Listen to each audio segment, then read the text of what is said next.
There is a grave in every man's heart where the seeds of his greatness lie buried, untended, unwatered, forgotten. Listen closely. You who walk the earth with eyes half shut, hands slack at your sides, do you not feel it?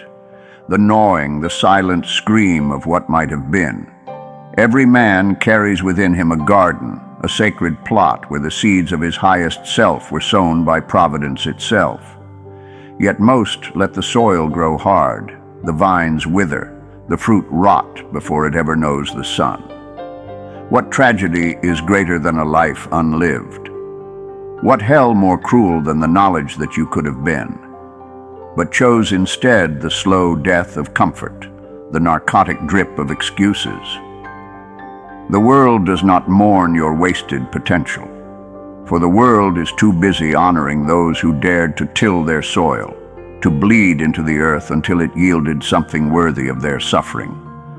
I have walked through the graveyards of the ordinary. I have seen the headstones of those who died with their music still inside them. Here lies a man who waited for the right time. Here lies a woman who feared her own light. They are buried, yes, but worse, they were never truly alive. You think time is your ally? You whisper to yourself, tomorrow, tomorrow. But tomorrow is the lie of cowards. The sun does not rise for those who refuse to meet it. The seasons do not turn for those who will not plant. And when death comes, as he surely he will not ask why you failed, but why you never began. Look around you. The evidence of surrender is everywhere. The man who drinks away his evenings, numbing the voice that tells him he was meant for more.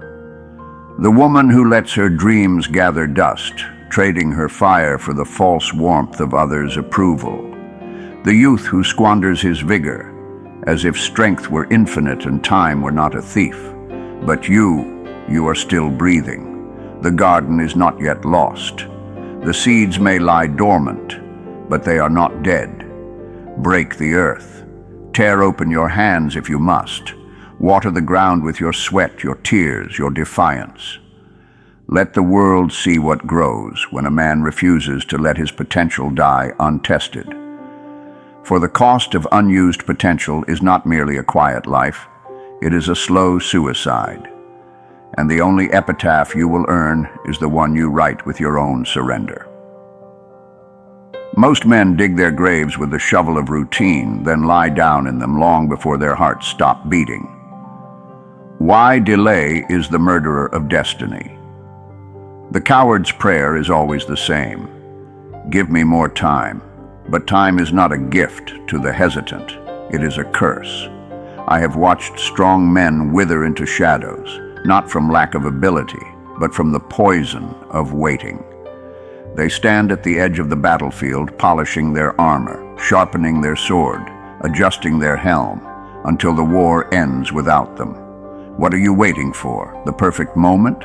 It does not exist. The perfect plan? It will never come. The perfect courage? Courage is not given, it is taken, seized in the moment when fear screams loudest, and you act anyway. The man who waits for certainty will die uncertain. The woman who demands a guarantee will never know the thrill of victory, for victory belongs only to those who risk defeat. You say you are preparing? Number. You are perishing. Every day spent in hesitation is a day stolen from your destiny. Look to the oak. Does it pause to wonder if it should grow? Does the river halt its flow because the path is unclear? Nature knows no hesitation, only expansion, only motion, only life. And yet you, the crown of creation, stand paralyzed by shadows. I tell you this, the world is not moved by those who intend to act, but by those who do. History does not remember the almost great. The grave is full of men who had one more thing to settle before they began. Begin now, begin broken, begin afraid, but begin. For the man who waits will rot from the inside, and his soul will stink of regret long before his body meets the earth. Why your ease is your enemy. You build your cushions thicker, your walls higher, your chains more comfortable, and then you wonder why your soul suffocates. Comfort is the sweetest poison, the gentlest murderer. It does not come with a blade, but with a pillow. It does not strike, it lulls. And by the time you awaken to your own decay, the best of your years have already slipped through your fingers like sand. I have seen lions become lapdogs. Men who once hungered for greatness now hunger only for an easier tomorrow. They trade the thrill of the hunt for the scraps of security, the roar of victory for the purr of contentment. And when death comes, it finds them fat, sleepy, and unafraid, for they have been dying by inches their whole lives. But you were not made for this. There is a voice in your chest that howls against the cage. There is a restlessness in your bones that no comfort can satisfy. You mistake it for madness, but it is wisdom. Your soul knows its purpose, even when your mind denies it. Break the furniture of your complacency. Set fire to the house that shelters you from your destiny. Let the wind of uncertainty strip you bare, for only then will you remember what it means to be alive. Most men pray for lighter burdens when they should be praying for stronger backs. Why your pain is the pathway. You curse the hammer, you curse the flame, but it is the hammer that shapes you, the flame that tempers you. Suffering is not your enemy. It is the whetstone against which your edge is formed. The greatest men are not those who avoid the storm, but those who stand in its teeth and let it carve them into something unbreakable. I have known men who crumbled under the weight of a feather, and others who carried mountains without a groan. The difference was not in their strength, but in their surrender. The weak man begs for escape. The strong man bends his knee to the lesson. Do not waste your sorrows. Do not waste your wounds. Every scar is a scripture, every agony a teacher. The man who runs from suffering runs from his own greatness. But the man who embraces it, who lets it strip him of all that is soft and unworthy, he will emerge from the fire as something near to divine. The soul is a battlefield, and every day you choose, whether you know it or not, which side gains ground. Why you are already at war and losing. There are two wolves in every man's heart.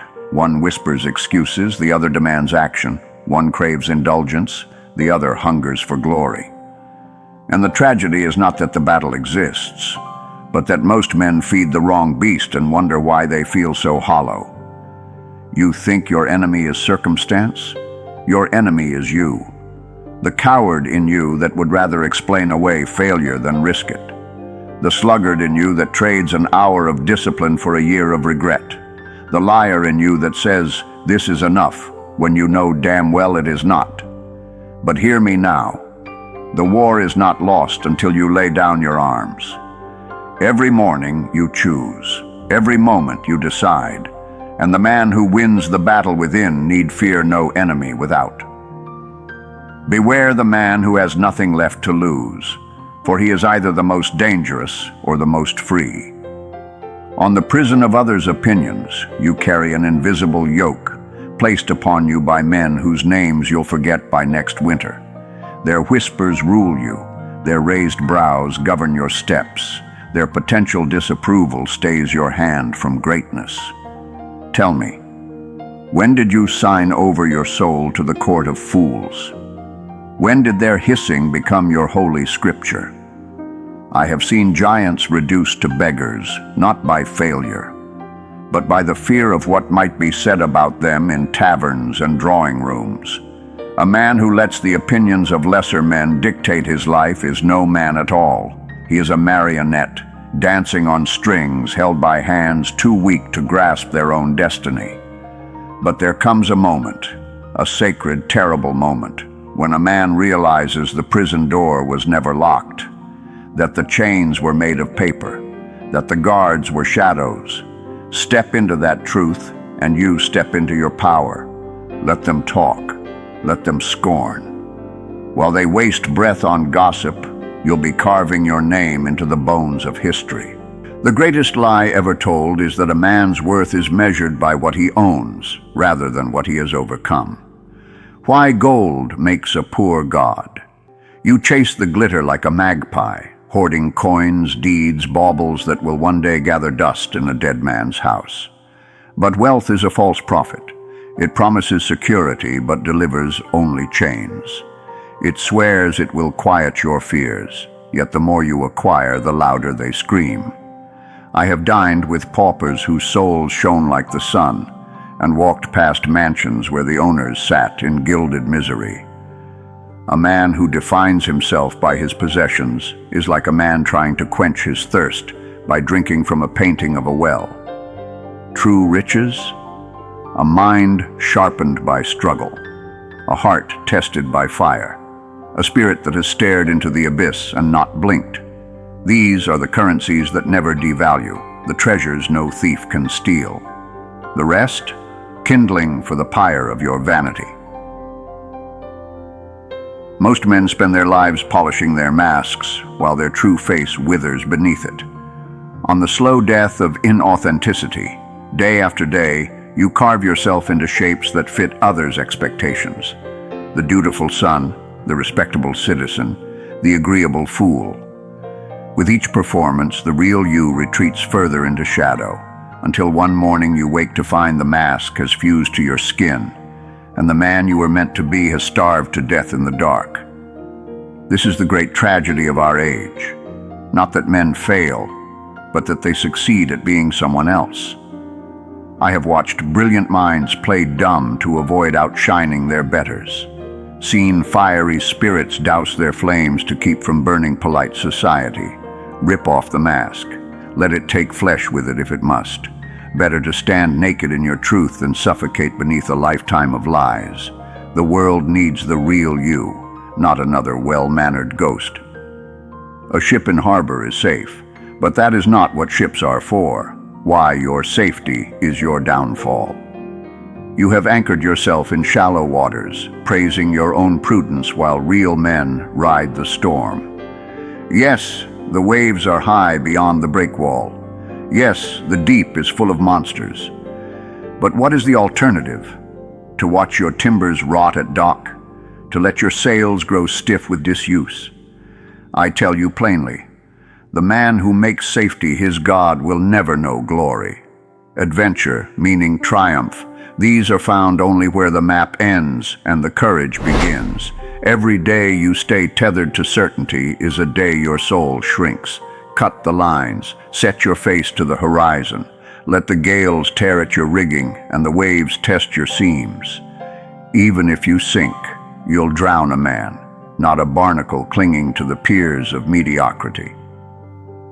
The oak remembers the acorn, but the acorn does not remember the oak on the shoulders you stand upon. You imagine yourself self-made, as if your breath came from your own invention. Fool, every step you take is on roads built by dead men. Every truth you wield was forged in fires you did not light. Your very language is an inheritance from ghosts who demanded nothing in return, except that you do something worthy with it. I have walked battlefields where boys died for ideas they wouldn't live to see, held the letters of pioneers who starved so their grandchildren might feast. What are you doing with their sacrifice?